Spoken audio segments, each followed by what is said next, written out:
up in the mountains, my friends, where you can still watch an eagle soar on the wind. And I walk those hills with a smile on my face, and I can't get back to God's saving grace in the mountains. Welcome back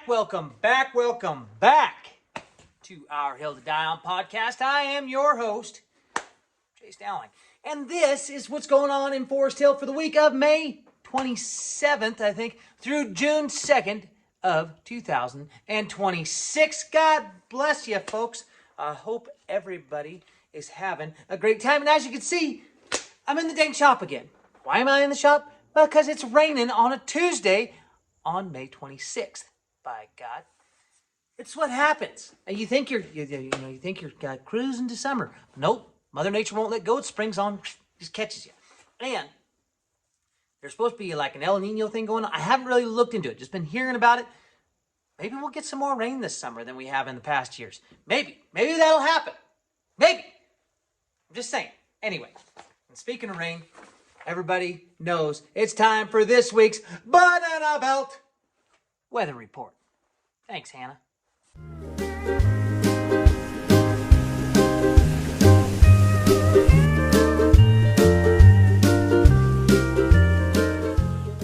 All right, folks.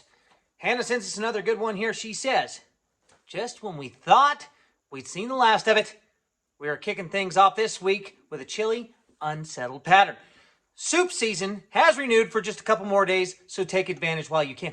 You know, it's more like soup weather, Hannah. More like soup weather, soup season. It's weather. It's wet. You don't cook soup when it's hot, ladies and gentlemen. You just don't. So season is a time of year. Winter is a season. Spring is a season. Soup weather. Let's go. Come on.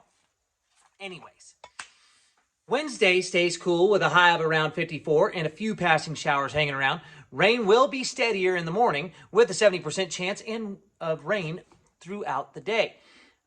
Thursday looks similar with a chance of rain being about 30%, though we may see an afternoon thunderstorm, unlike today with a little bit of thunder going on this time.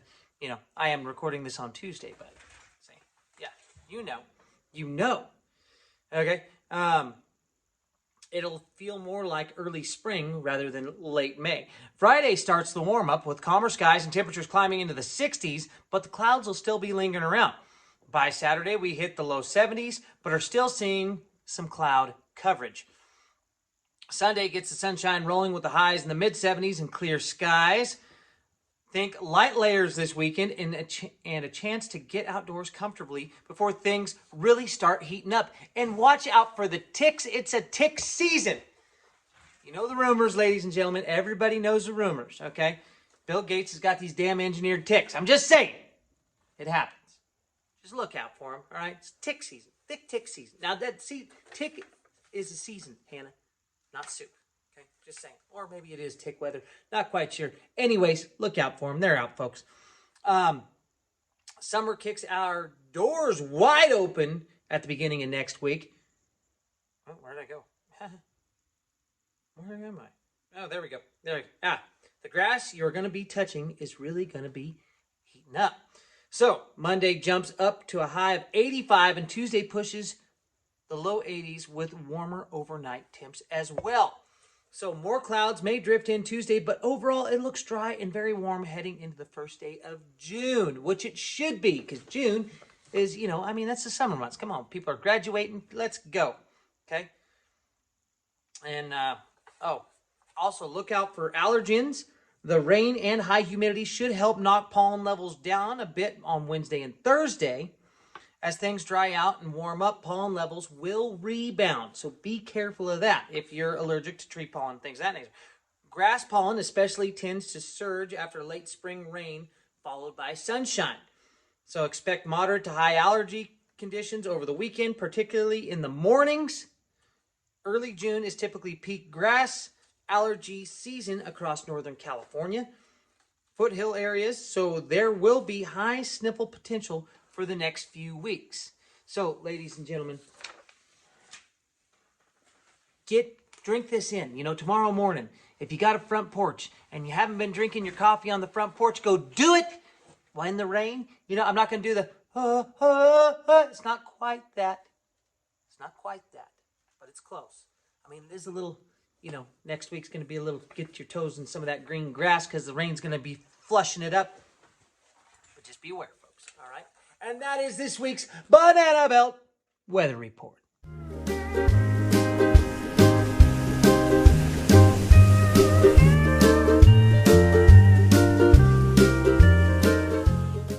All right, folks, getting right into this week's schedule here. So we got, there's a Forest Hill yoga class going on. Look that up on Forest Hill, really helping, maybe not so helping, but sometimes helping. Maybe mystical, not so mystical, Forest Hill helping really Forest Hill. You'll find it on there. They think they got some stuff going on Wednesdays and I think, Wednesdays and Fridays or Wednesdays and something. And they got stuff going on. The LSM food distribution. Was it like 2 to 5:30 or 2:30 to 5? Anyway, I hope it's still going on. Get over to the hall, check that out if it is. Then we have, everybody's in. Still got traditional German food going on. Gotta love that. Then also, let's see. Mountain Club Bingo. Got Mountain Club Bingo going on at 7 p.m. Don't forget that out. B7 Bomber. No, that'd be B-52, not B-7. What am I thinking? I don't know. Oh, then big birthday shout-outs to Mark Miller and Miley Chatterton Napoles. Happy birthday. Happy birthday from all of us to you. We wish it was our birthday so we could party too, like I did this last weekend in Reno. Got down with the Atlantis. Didn't win any money though, but everybody's a winner at heart these days. So, except for they didn't give me no participation trophy either. Girls played good though. They're my girls. My daughter's team didn't necessarily win the whole weekend. They won 3 out of 4, which isn't bad. They lost 1, and they only lost to the team that won the championship, so that's not bad either. That was their only loss. But their upper level team, that group, shout out to the YBA Black Girls. 12-year-old team, what is it, a girls' 7th grade team, whatever they is, they won the whole thing in Reno in their age group. So shout out to them. Anyway, moving right along. Thursday, May 28th, Feeding the Foothills food distribution from 10 a.m. to noon at, where was that at? What was the location? I think that's at the hall too. Anyways, 10 a.m. to noon. Then preschool story time at 10:30. And Brewmasters has Hot Rod Thursdays. Let's go. They are back. They are back. They are back. Get over there and see some nice cars. Brewmasters really knows how to, make people show up into town. I dig it. And then we also have, what is that? Karaoke.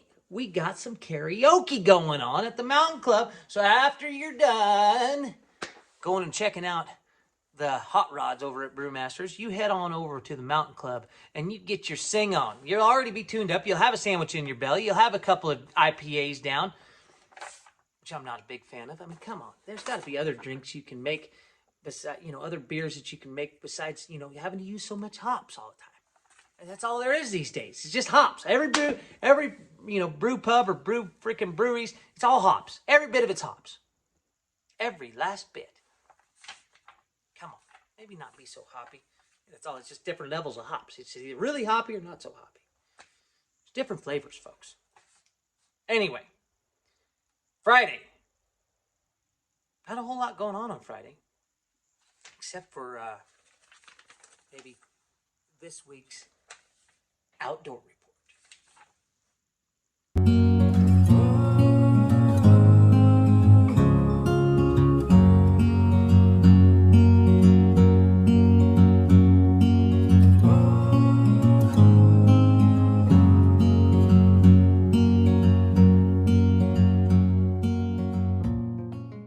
Well, folks, this week, Hannah sends us in some good stuff. She has a lot to say this week, and I'll try to chime in as much as I can on some of this subject. It's actually a pretty deep subject for old Hannah Banana herself. Not going to lie, pretty good. So, we have a full moon coming up this Sunday, right? This Sunday. That is June 3rd, or no, May 31st, whatever that day is. Anyways, it's not quite June, but that's the full moon. Anyways, because it's a blue moon, because it's the second full moon we've had this month. So it's 2 full moons in the month of May. And not just, butt cheeks sticking out a window car somewhere. That's right. 2 real, actual full moons. So it's the first blue moon we've had since August of 2023. And the last one we'll have until December 2028, which is pretty impressive. That's why the saying goes only once in a blue moon, because it's so rare. Yep, they're not very common. They used to do the full moon kayak up at Sugar Pine during the summer months when the full moon was out. Paddleboarders were welcome as well, and people would jazz up their kayaks by decorating them with lights and glow sticks and little floaty speakers and stuff. It's kind of a redneck yacht club, so to speak. It's a good song.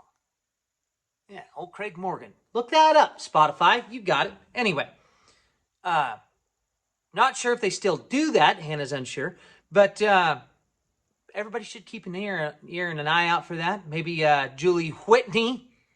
She used to put those things on. Maybe she'll start doing that again. Take her boat up there. Everybody will be full moon kayaking. Let's go. Hannah thought it was actually a pretty cool event. She writes right here. She says it was a really cool monthly event. But maybe someone on the Forest Hill helping Forest Hill, but not the real Forest Hill, only the fake Forest Hill, but sometimes the actual Forest Hill, and at times Mythical Forest Hill Facebook page can help and expand on that. So, one of the bigger local outdoor stories right now is backlash over the U.S. Forest Service planning herbicide spraying in parts of the Tahoe Basin and burned forest areas. We are talking about the use of glyphosate. That's right, glyphosate, the active ingredient in Roundup. After the 2021 Caldor fire burned more than 220,000 acres, parts of the forest were damaged so severely that natural regrowth could take decades without help. The Forest Service says invasive plants and dense shrubs now compete aggressively with young trees and seedlings for water and nutrients. Their solution includes the use of glyphosate herbicide to clear competing vegetation before replanting native trees. So, this thing is, I'm kind of up in the air on the glyphosate thing, just to be totally honest with everybody, because you hear so much. I mean, when growing up, everybody knows what we do for a living. And if you don't, we're out in the woods quite a bit. We do a lot of mastication, land clearing out on public land quite a bit. And the loggers have been, really replanters and timber companies have been using glyphosate to keep the brush down for years and years and years. And after a big devastating fire like this, I don't know of a better, more cost-efficient way to get rid of the brush for the young trees coming up. And so, but I don't like glyphosate at the same time, because glyphosate might be what's leading to a lot of autoimmune diseases and things like people are, my daughter's got celiac disease. So which for all you laymen out there, people that, graduated from Iowa Hill School, celiac's where you're allergic to gluten, and it's actually like the glutenin and all those other little lectins or whatever the hell they are in the gluten, because gluten is actually the formation of like the stretchy shit in the web in flour. I'm learning all this, when you start needing it, but that's all those other little things that they're actually allergic to. Just people don't know how to say that. Anyways, so these autoimmune diseases, glyphosate might have a problem. People haven't done enough studies to figure that out yet. Now, I'm not saying that it's the worst thing in the world, because with the glyphosate, right, the thing that happened before the glyphosate was really the problem that caused the fire that burned the ground so severely that the brush and everything came up. And glyphosate might be the only way that we be able to get that brush gone. Now, we could have maybe done a reburn in there and got rid of some of that, maybe. Possibly that there might be some of that to there too, but I just don't know of another way. And this is something that a lot of us are going to have to do really research on. I mean, because we hear glyphosate and we don't like it nowadays, right? It used to be, oh, people were scared of getting cancer and all this other stuff when it come to glyphosate and Roundup. And before that, they were like, oh, don't worry about that. You're just being a sissy. And then it comes out, your kid's born with a third toe or something like that. And, anyway, maybe it's glyphosate. So if we would have managed our forests better before the Caldor fire, where the Caldor fire couldn't have burned so severely, that would have been the step. And now glyphosate might be the only thing that we have to do to manage that. But that's just what I'm saying for now. So I'm going to keep reading Hannah's update here, and maybe we can dig a little bit more out of it. So, where we go? Yeah. What escalated this issue is where some of the spraying could happen.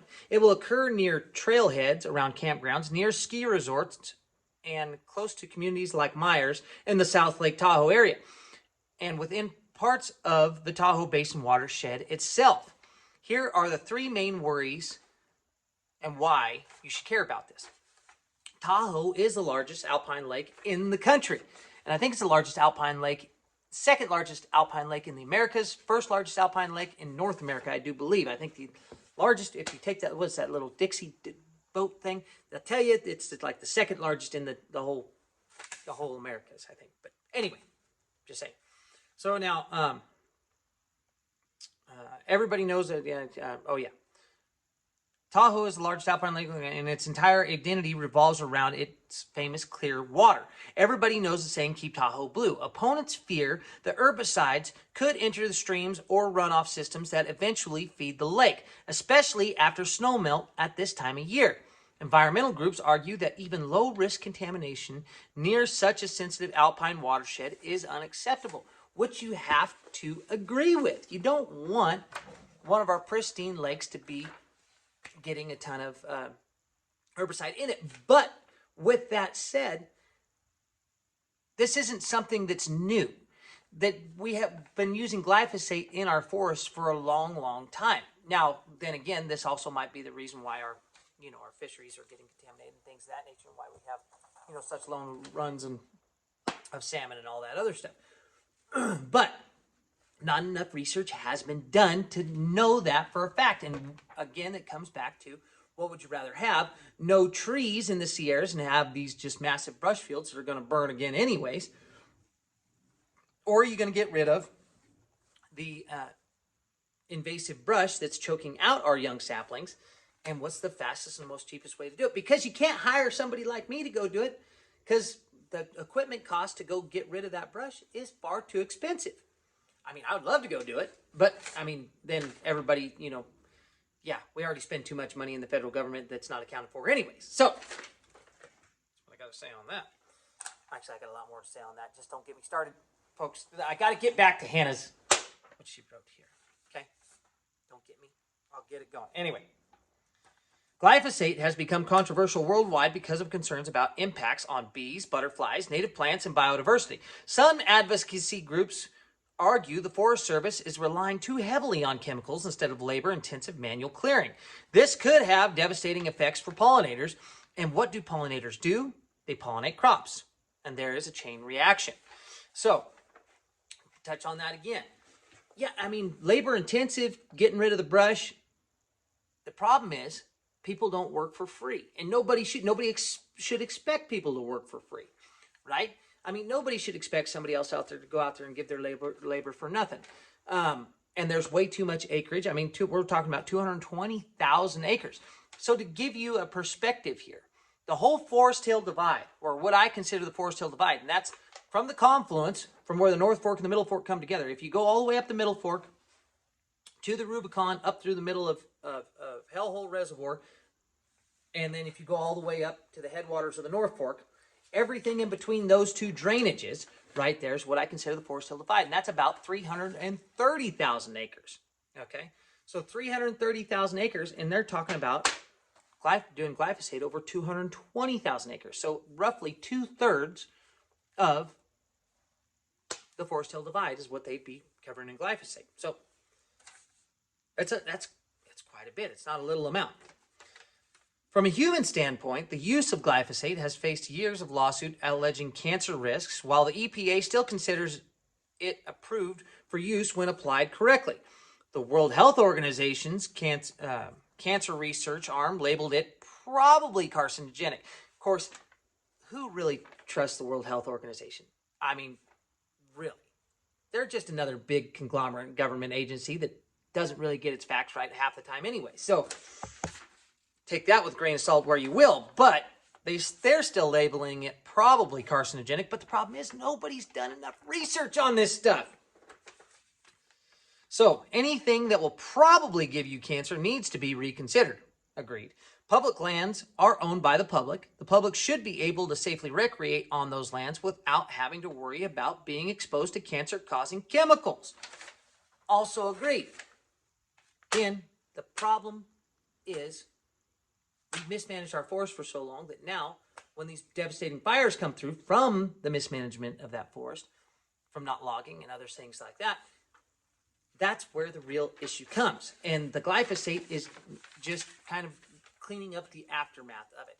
And maybe that's the only tool we have in the bag at this point to get our forest back healthy again. But then again, not enough research has been done to really know, right? So we're doing this kind of blind foolhardiness thing at the moment, and it's kind of a bummer. But hopefully somebody will figure this out, and because maybe it is really the best option that we have at the moment, and the longer we prolong it, the worse it's going to get with the brush, and it's going to choke out the trees, and then the trees aren't going to grow back, and we're not going to have our forests, our beautiful forests that we so love.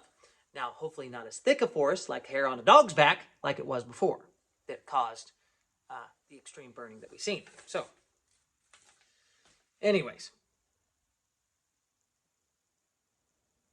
this is becoming a statewide test case for post-fire forest restoration, public trust in land management agencies, and balancing wildfire prevention versus environmental concerns. The big question here is about what people want Sierra forests to look like in 20 to 50 years. Do we want a hands-off natural recovery or active management using thinning prescribed fire planning and sometimes chemicals? So with that, after she says that, what I would suggest, or what I believe anyways, and everybody's entitled to their opinion, and this one's mine, and you're watching my podcast, so you know what? You're going to have to deal with my goddamn opinion. What I've seen is we've tried to let the forest be natural for the last 40 years, and what that has turned into is devastating wildfires. And people forget all the time, and I think I've said it here on this podcast more than once, that this landscape has never just been natural. Okay, anybody that's ever talked to me out in public knows that I believe this wholeheartedly, and everybody else should too. The Native Americans in the state of California have been managing the natural lands, or the forested lands, the California lands, for as far back as, I mean, hell, we think that we know for sure now that humans were in White Sands, New Mexico 23,000 years ago. So we've been in humans in our natural state have been in the Americas for more than at least 23,000 years, right? 23,000 years. So, and everywhere humans go, they manage everything. And especially the state of California, there was, 57 different dialects. Who knows how many different tribes? I used to know this, but I don't know now. But it's a crazy amount of different tribes, right? And every single one of them believed in prescribed fires and managing the open forest land. When, oh, hell, what the hell is that guy's name? Anyway, John Muir. That's it. When he came to California, he said it was one of the most beautiful wilderness areas that had ever lived, and that well-managed forest, and he was the start of the Sierra Club or whatever it is. And he said a well-managed forest, you should be able to ride at full gallop through, right? We can no longer do that in the state of California. There's no way, because it's been mismanaged, because we've left it up to natural. Oh, we'll just let it grow and do its thing. Well, the vegetation was never used to that. I mean, oaks were meant to burn in August, so were pine needles. That's why we have fires every August, for God's sakes. Anyways, just saying, I think prescribed burning is probably the way to go. And, you know, maybe chemicals might be part of that, you know, something in our tool bag that we have to use. Maybe. But it needs to be looked into more. So anyways, folks, you know, we enjoy our natural beauty around here, especially in the outdoor report. And that's gonna, you know who else actually enjoys our natural beauty as well? It's Andy in this week's Where's Andy?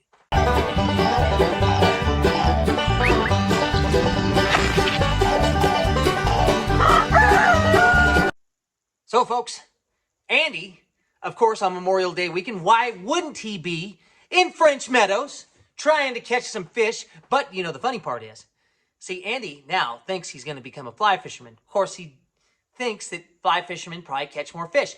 Untrue. I don't care what Derek Costley says. Fly fishermen do not catch more fish. They torture a lot more fish because you know what? They catch them, then they freaking beat them up as they're bringing them in, you know, rip their lips off, then they catch them and then scoop them up, and then they throw them back in the water. They think they survive, but fish are pretty finicky. And they probably throw them against a rock half the time, you know, and then they're freaking swimming off for half days. They don't even know what's going on. Post-traumatic stress to our fish. Just catch them with a spinning rod, folks. Come on. Come on. Eat them into our bellies, gives us protein. We're happy with it. Fresh, clean protein. Of course, Andy only caught like 2 fish this last weekend. And you know how Andy is. If Andy don't catch fish, he gets pretty sour. So right now, he's pretty sour, but you know who caught some fish? Brosen. Brosen caught some fish. And I don't think Brosen was fly fishing, folks. You know what I think? I think Brosen was using a spinning rod. And you know who else caught a fish? Oh, Carl the Sling Blade Hyde. Yes, Carl the Sling Blade. He caught a nice brown. So, folks, if anybody wants to know where Andy was this last week, yeah, he was in French Meadows, along with half of Forest Hill, getting up, enjoying the wonderful weather in our wonderful environs on the Divide. And that's this week's Where's Andy?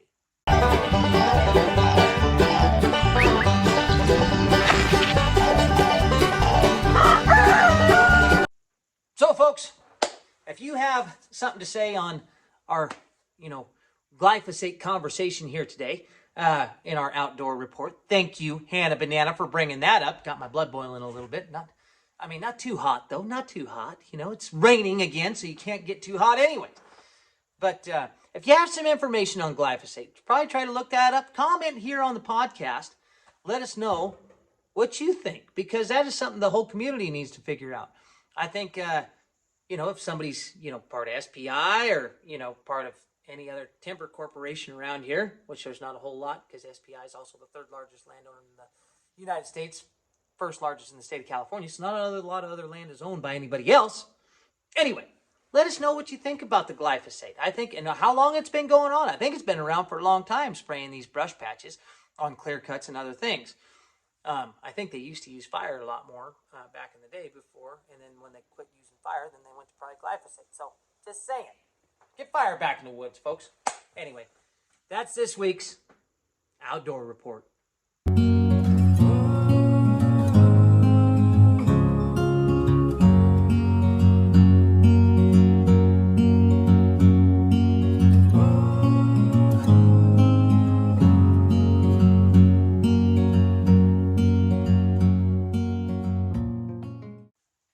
Moving right along. That's right. Saturday, we have the graduation parade. Well, that's going to be because we got the graduation going on Saturday. That's right. Graduation parade going by the brewmasters there typically at 11:30. I didn't look at the flyer too well. Go on to the Real Helping, Not So Helping. Could be helping Forest Hill, and you'll find out what I'm talking about. Hazardous waste drop-off at the Memorial Hall from 9 a.m. to 2 p.m. Got the hazardous waste drop-off. Love to see that. And, and the American Legion Clubhouse starting, I think it's in June, is going to be open on, what the heck day was it open? Anyway, look it up on the Forest Hill Not So Helping. Could be helping, possibly helping, and don't help your neighbor chat box thing. And you'll find the flyer for the American Legion Clubhouse because it's what members and guests can come in on certain days at certain times. I can't remember, but they posted it there. Anyway, and then big birthday shout out to Jack Brockbank, friend of the show, Deborah Hingardner Woods, and Angela Wilson Crowder, friends of the show. Happy birthday from all of us to you. We wish it was our birthday so we could party to Ole! Ole. Get up and do the ole. That's right.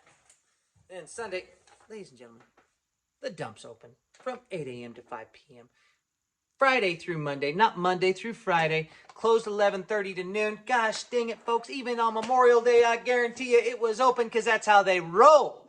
Unless the hours have changed. If the hours have changed, let me know. But I don't think they have. Anyway. And the Mountain Club has its pool tournament. Pool tournament for the Mountain Club. And 2 big Sunday birthdays. One going out to Jamie Coots. Happy birthday from all of us to you. We wish it was our birthday so we could party too, which we know you will be. I know you, Jamie. I know you. I know how you roll. Let's go. Come on. And the other big birthday shout out, Mr. Ricardo Napoles. How do you say happy birthday? What's it about? It's not Feliz Navidad. I don't even. Anyway, if I could speak Spanish, by God, I'd be doing it. Happy. Well, you know, I mean, this is how they used to sing it at, what is it? El Tap, or not El Tapatio, what was it? Chevy's. Yeah, that's right. True Mexican restaurant. Chevy's. Wasn't. Yeah, anyway. Happy birthday from all of us to you. We wish it was our birthday so we could party too with you, Mr. Rico. That's right. Ladies and gentlemen, that's going to bring us to this week's Thoughts for the Shitter.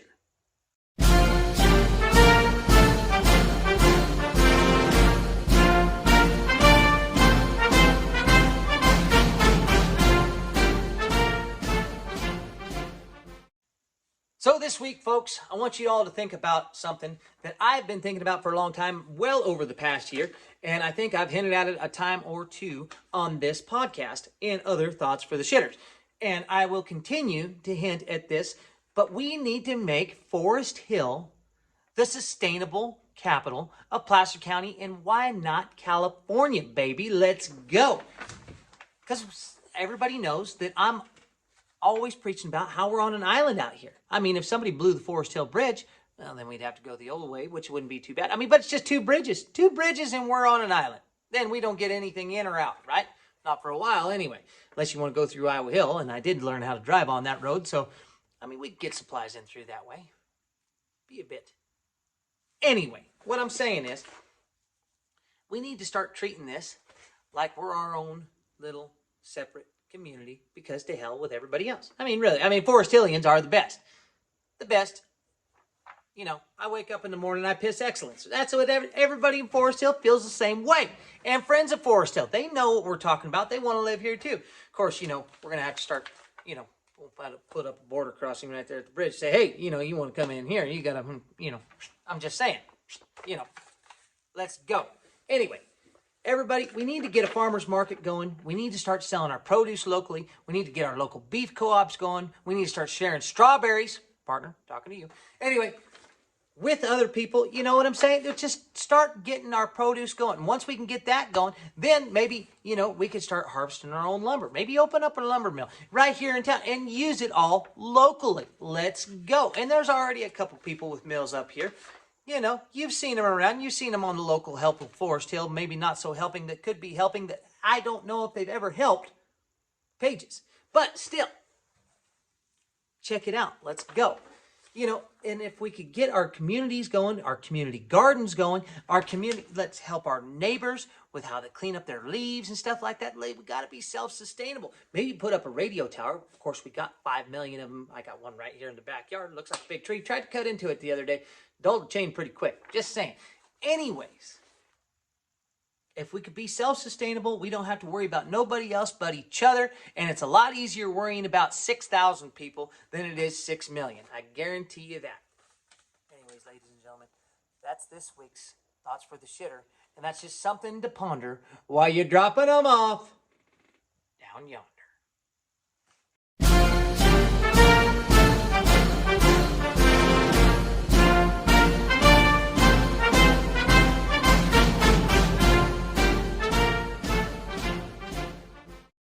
All right, ladies and gentlemen, getting right into Monday.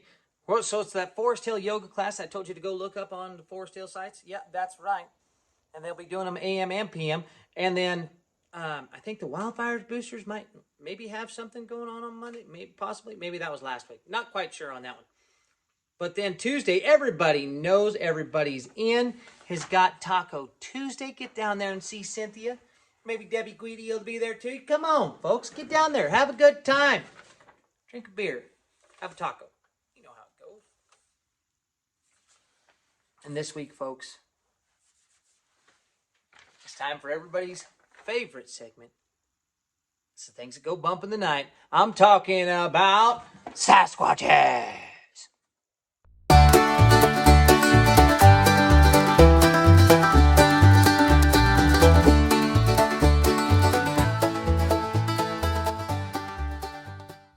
So, folks, this week, just wanted to give a little bit of actual history on actual Sasquatch. So we did a little write-up here that I hope you'll enjoy. Because, when we're talking about these hairy creatures from the wilds of the Pacific Northwest, it's good to know a little bit of history. So, before Sasquatches became blurry photos, bad documentaries, and drunk guys claiming they saw one behind, the dump or, when they were camping. And those stories go back a lot farther than most people realize. Long before the modern name Bigfoot ever existed, tribes all across the Pacific Northwest had their own versions of wild men in the woods.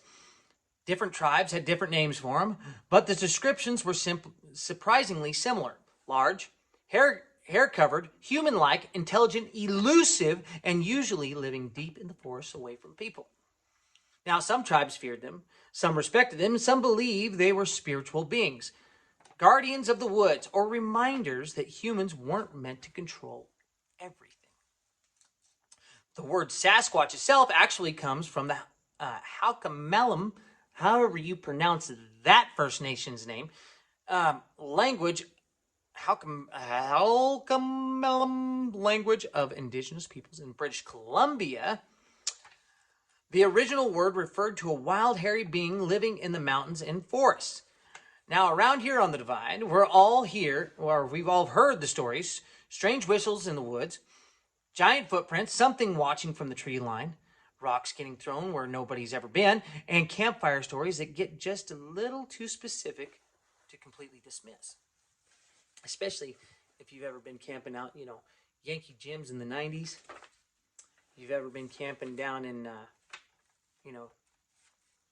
down in the Middle Fork, kind of back up there a ways. Some funny things that happen. Of course, if you've ever been, down, was it that Yucca Bar Trail? Stayed the night down there at night. Things can happen, in the North Fork and the Middle Fork. It'll get you wondering. So, and whether people truly believe in Sasquatch or not almost doesn't matter anymore, because over time, Sasquatch has become something bigger than a creature. It became part of mountain culture, logging culture, hunting culture, and camping culture. The idea that somewhere deep in the woods there's still something wild, something untouched, something that doesn't care about modern life. Then, in the 1950s and 60s, the legend exploded in mainstream America after giant footprints were found near logging roads in Northern California. That's when the term Bigfoot really took off. And honestly, where else would it happen? I mean, really, where else could it happen? Loggers, hunters, miners, and mountain people were telling these stories long before television ever showed up. And now, today, Sasquatch has turned into everything from bumper stickers and coffee mugs to TV shows and beef jerky commercials. And of course, there's always that one guy at camp who swears he's seen one every year after about 6 beers. So, something old, something wild, and maybe that's why Sasquatch has stuck around all these years, because deep down, people don't really want all the mystery to disappear. And for a lot of folks, it's not mystery, it's real life. I mean, you talk to some people that have never lied before in their lives, and maybe it's because they stayed up too late. Maybe it's because they drank too many beers. Maybe it's because they spent too much time alone in the woods and started hearing things. Or maybe, just maybe, they actually seen a Sasquatch. And the laws of, the laws of numbers, when you look at everything. What if 99% of them are wrong? That means 1% is right. that means there's actually a Sasquatch. So, just something to think about, folks. And if you don't know, now you know.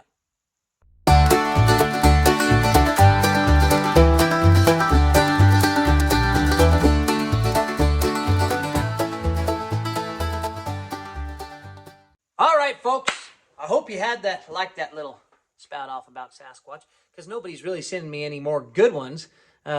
No good information on ones anyways. I mean, I stick that challenge out there, but nobody really wants to, nominate anybody or really give any information on anybody. So we'll just have to do that from now on, I guess, unless somebody else wants to do it. Folks, don't forget to like and subscribe. Like and subscribe. We're up to 42 subscribers now. 42. We need to get to 50 before I give away another hat. See? Well, not this hat. I mean, I got this. Look at this. See this? This wanting to go on another hat. This patch right here, wanting to go on another hat, folks. Come on. Come on. And that, ladies and gentlemen, is going to bring us into this week's Robert Francis Joke of the Week. And this one goes like this here. He says, there's this mailman, delivering mail, been working his butt off right around Christmas time. And he shows up to this one house, knocks on the door to get the lady her mail, and she opens the door, and she's just a beautiful woman, wearing a beautiful, dress and all that stuff, all done up to the nines. And she goes, thank you, sir. And she takes her mail, and she goes, you look tired. Would you like to come in for lunch? And the mailman, being a nice gentleman, goes, well, God, it is lunchtime, and I've been on my feet all day. It's the holiday season, been packing around all these packages. Yeah, I'll come in for lunch. So he goes in for lunch, and she feeds him this great meal, and he says, thank you, and he grabs his bag, and he's heading out the door, and she goes, no, sir. You come with me. And she grabs his hand, and she leads him upstairs. Well, by God, if she doesn't do things that adults sometimes do in the bedroom, and he's left astonished. And as he's putting on his clothes, he asks her, he goes, ma'am, I don't get it. What was all this about? And she goes, well, I was talking it over with my husband about everything we were getting for everybody, and she said, what do I get the mailman? And he says, you know what? Screw him. Give him $1. So she did. Ladies and gentlemen, hope you have a good week. Hope you have a good weekend. We'll be seeing you on the next one. I'm out. Strong winds and widow makers, they don't bother us at all. We don't care what the weather's like, if it's winter, spring, or fall.